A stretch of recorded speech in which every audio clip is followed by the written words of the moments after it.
l'autorité marocaine, particulièrement le Haut Commissariat pour leur invitation, pour un excellent accueil, l'hospitalité remarquable et une excellente organisation de cette réunion. Je vais vous parler en fait de l'état de la capacité statistique dans le monde, en particulier en Afrique, et vous parler de ce qui peut être fait pour l'améliorer. Mais je vais commencer pour vous parler un peu de l'organisation que je représente. Paris 21, je suis sûr que vous vous demandez ce que ça veut dire, ça n'a rien à voir avec la ville de Paris.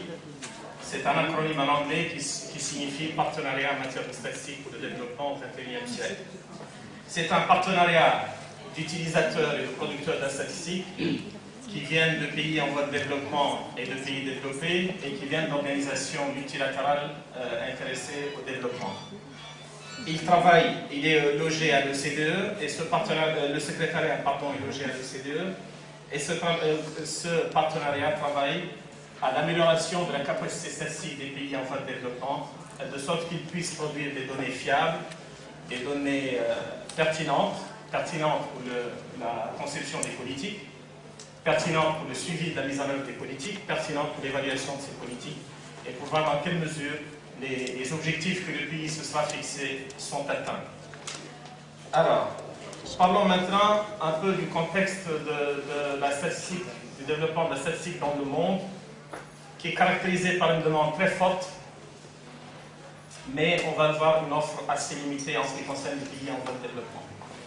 La demande renforcée par, vous le savez, les objectifs du millénaire pour le développement, la déclaration du millénaire, renforcée par l'initiative de réduction de la dette des pays pauvres très endettés, qui a conduit à des stratégies de lutte contre la pauvreté et de réduction de la pauvreté, renforcée par tout l'agenda de la gestion axée sur les résultats, renforcée par les besoins liés à la mondialisation. Il y a donc une forte demande en matière de statistiques. Et les débats que nous avons eus ce matin et en début d'après-midi sont une concrétisation de cela. Par contre, malheureusement, l'offre dans les pays en voie de développement reste encore très insuffisante. Les systèmes, en particulier en Afrique, qui compte la plupart des pays en voie de développement, des pays à faible revenu, si je peux les appeler ainsi, ils se caractérisent par une faiblesse des capacités statistiques et ce qui est encore peut-être plus grave, le développement de la statistique n'est pas pour l'instant une priorité dans ces pays et je vais revenir à ça. Ce qui fait que ces systèmes statistiques se retrouvent dans un cercle vicieux. Les statistiques sont de faible qualité, les décideurs ne les utilisent pas ou les utilisent très peu. Ça conduit à un manque d'intérêt pour la statistique, peu de ressources pour la statistique et de nouveau, évidemment, des statistiques de faible qualité et de faible couverture. En ce qui concerne les systèmes statistiques, la mesure de la capacité des systèmes statistiques, je vais vous parler de deux. L'une est développée par la Banque mondiale, elle porte sur la méthodologie, sur la disponibilité des sources et sur la périodicité de la production sur la disponibilité des données et sur la fréquence de la production de ces données et sur la capacité à les rendre disponibles.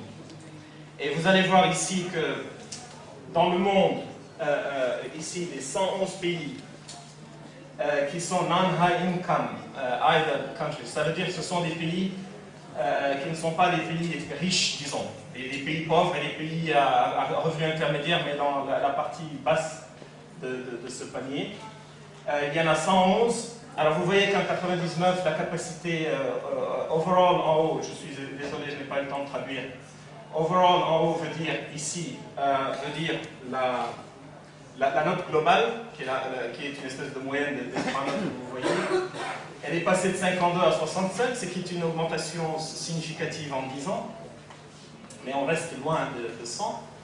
Mais si vous regardez ici, vous observez que pour l'Afrique au sud du Sahara, dont je suis moi-même originaire, qui est parmi les plus pauvres du monde, l'indice est passé de 47 à 53, une augmentation de 6 points en 10 ans, alors que en Afrique du Nord, il a gagné 20 points. L'Afrique du Nord a gagné 20 points.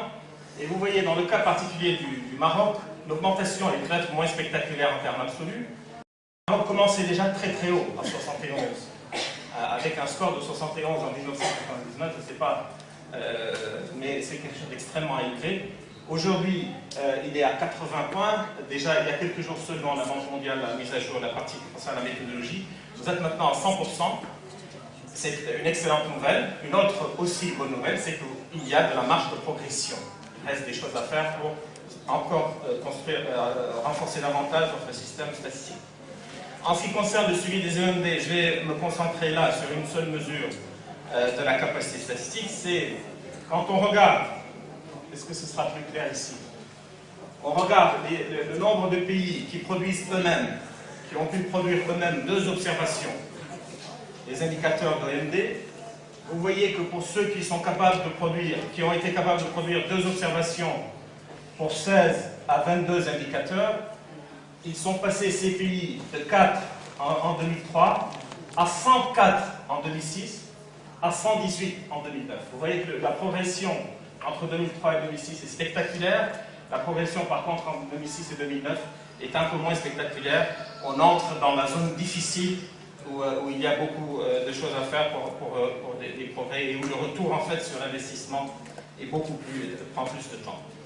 Pourtant, le contexte international est très favorable au développement de la statistique. Vous avez le plan d'action de Marrakech, ici même. En 2004, le MAPS, en anglais, Marrakech Action Plan for Statistics. Il y a la déclaration de Paris sur l'efficacité de l'aide. Alors, qui dit efficacité de l'aide dit nécessité de statistiques. Qui dit utilisation des systèmes nationaux, comme c'est le cas dans le Accra Agenda for Action, dit nécessité de statistiques. Qui dit déclaration de Paris dit alignement sur les politiques nationales, sur les stratégies nationales, ça nécessite encore des statistiques. Et enfin, plus récemment, lorsque nous avons tenu la réunion du consortium Paris 21 à Dakar en novembre de l'année dernière, l'adoption de la déclaration de Dakar pour le développement de la statistique. Alors, notre mission à Paris 21, très rapide, je ne sais pas ce que... How am I doing on time? Il me reste au moins 10 minutes. Alors, non, je vais aller vite. Alors, ce que nous essayons de faire et que beaucoup font, et vous avez entendu tout à l'heure mon collègue Jurej en parler, nous essayons de travailler autour de 4 axes, toujours en appui. On appuie la coordination entre les partenaires. Les partenaires, ça comprend les pays en voie de développement. On appuie le plaidoyer en faveur de la statistique. Alors, plus de place pour la statistique, plus de visibilité pour la statistique, plus de ressources pour la statistique. On travaille à appuyer les pays qui veulent s'embarquer sur les processus de stratégie nationale de développement de la statistique. Et on travaille enfin sur l'amélioration de l'utilisation des données. Alors, je vais vous donner quelques chiffres seulement. Vous avez des diapos qui seront disponibles et qui ont plus de détails sur les stratégies nationales de développement de la statistique qui constituent en fait les cadres de développement du système statistique. Nous pensons à Paris 21 que le système statistique doit être traité comme n'importe quel secteur et que donc pour se développer, il a besoin d'une stratégie, pour atteindre une vision, il a besoin d'objectifs avec des cibles et des indicateurs vérifiables de progrès. C'est ce que nous appelons les processus SNDS.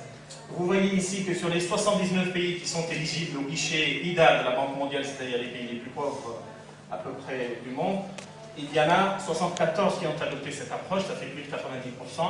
Et sur les pays Lower Middle Income Countries, c'est-à-dire les pays, comme j'ai dit tout à l'heure, à revenu intermédiaire, mais dans la partie basse de ce panier-là, il y en a 35 sur 39 qui ont adopté cette approche. Alors, tout à l'heure, vous vous souvenez que le 4e axe de notre travail, c'est l'appui à l'utilisation des données. Je vais vous en parler parce que ça concerne aussi le Maroc. Ici, il y a des efforts. Les efforts de promotion de l'utilisation de la statistique passent d'abord par la mise à disposition des statistiques. Et nous aidons les pays, d'autres partenaires et nous-mêmes, dans le cadre de partenariats qui s'appellent IHSN et EDP, à documenter les données d'enquête, de données existantes d'enquête, à les documenter, les harmoniser, les archiver et les mettre à la disposition du public. C'est ce que nous appelons le programme statistique accéléré. Je vais y revenir. Alors, en termes de collaboration entre Paris 21 et le Royaume du Maroc et sa région, je voudrais d'abord signaler que le Maroc représente l'Afrique du Nord au sein de notre conseil d'administration par mon excellent confrère Mohamed Tarmouti, le directeur de la statistique. Qu'au Maroc, nous travaillons avec vous, avec le HCP, le Haut Commissariat au Plan, justement à l'archivage des données d'enquête dans le cadre du programme statistique accéléré. Déjà 15 enquêtes archivées et 17 en cours de documentation, documentées et archivées pour le premier en cours d'archivage. Vous voyez ici une capture d'écran d'une enquête. Simplement, je ne sais pas si c'est lisible, mais vous pourrez récupérer les slides tout à l'heure. Alors, pour nous, travailler avec le Maroc, c'est travailler avec le Maroc et sa région, parce que nous pensons que vous avez des capacités réelles, j'en ai parlé tout à l'heure. Tous les exposés qui ont été faits aujourd'hui par mes frères marocains montrent une très grande capacité d'analyse également, qui est un élément important de la promotion de l'utilisation dont j'ai parlé tout à l'heure. Donc pour nous, travailler avec le Maroc, c'est aussi pouvoir recourir aux ressources humaines excellentes du Maroc pour aider les autres pays de la région, qu'il s'agisse de l'UMA, qu'il s'agisse de la région d'Afrique du Nord, des pays arabes, ou même des voisins d'Afrique de l'Ouest, pas très loin. En particulier, nous pouvons vous aider si vous souhaitez travailler au suivi des travaux de la 3e conférence maghrébine sur la statistique qui a eu lieu à Alger l'année dernière, et qui a, à l'époque, à ce moment-là, plaidé ou recommandé la mise en place d'une stratégie maghrébine de développement de la statistique. Nous pouvons aussi travailler avec vous si vous souhaitez vous embarquer sur les processus SNDS. Et enfin, nous allons organiser avec vous un forum de haut niveau pour le plaidoyer en faveur du développement de la statistique. Je vous remercie, Président.